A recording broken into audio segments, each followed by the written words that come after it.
"You're a Russian bot, you're a Russian bot, everybody is a Russian bot," or so they claim.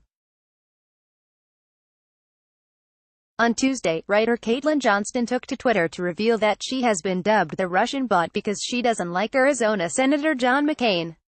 Johnston was bequeathed the new label after she took to the social media site to offer a friendly public service reminder to promote her latest work on why she'll shed no tears when the ailing Republican dies, because at least that way, he'll be incapable of facilitating the merciless slaughter of any more human beings. Friendly public service reminder that John McCain has devoted his entire political career to slaughtering as many human beings as possible at every opportunity, and the world will be improved when he finally dies, she tweeted.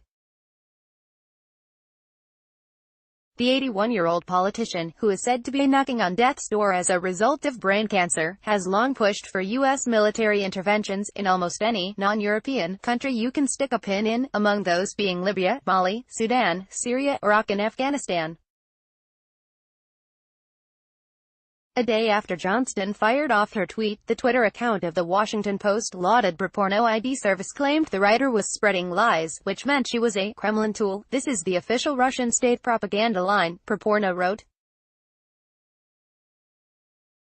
"This is a completely ridiculous lie, which is to be expected from disgraced Kremlin tool Caitlin Johnston. Should go without saying, Proporno is a website that reportedly exposes outlets to push what it deems Russian propaganda."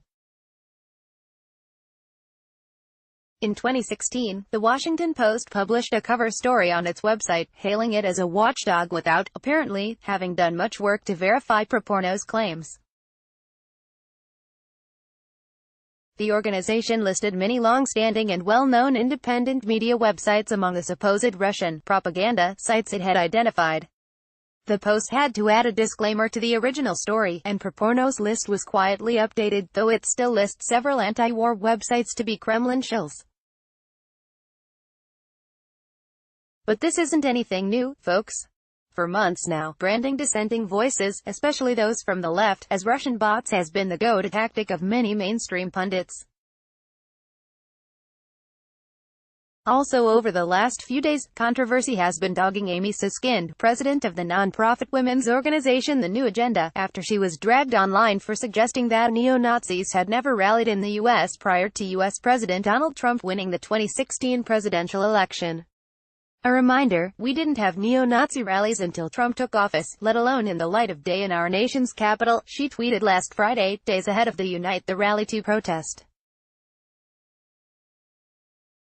Their hate used to be unacceptable and hidden until Trump came along and legitimized them. Amy Siskind, @Amy Siskind, August 10, 2018. It should be noted that Nazi and neo-Nazi rallies certainly do predate Trump, as do homegrown hate groups like the Ku Klux Klan and others. Within moments of Siskind's tweet, netizens went after her, suggesting she open a history book or, better yet, enroll in a course.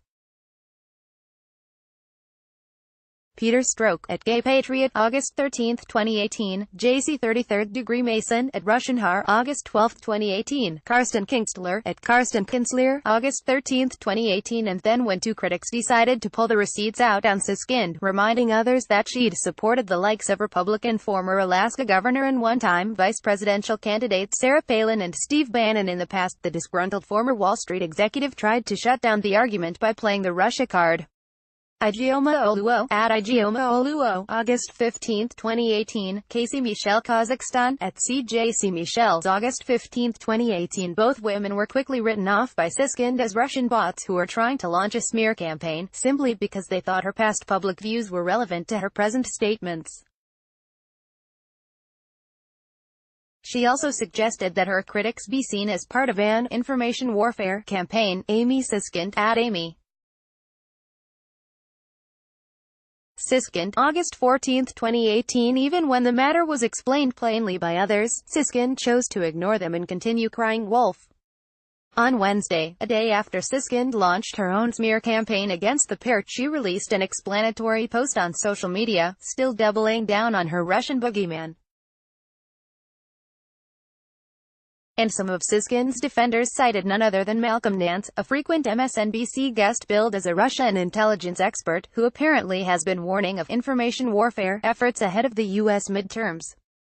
Nance, of course, is also known for outright lying about Green Party presidential candidate Jill Stein, saying she hosted an RT show, as well as calling journalist Glenn Greenwald an agent of Moscow, again with no evidence. In April, local Atlanta national public radio station WABE ran a smear against Atlanta activist Anoa Changa, suggesting that her credibility should be questioned because of her decision to take her message to Russian-funded media by appearing as a guest on Sputnik Radio.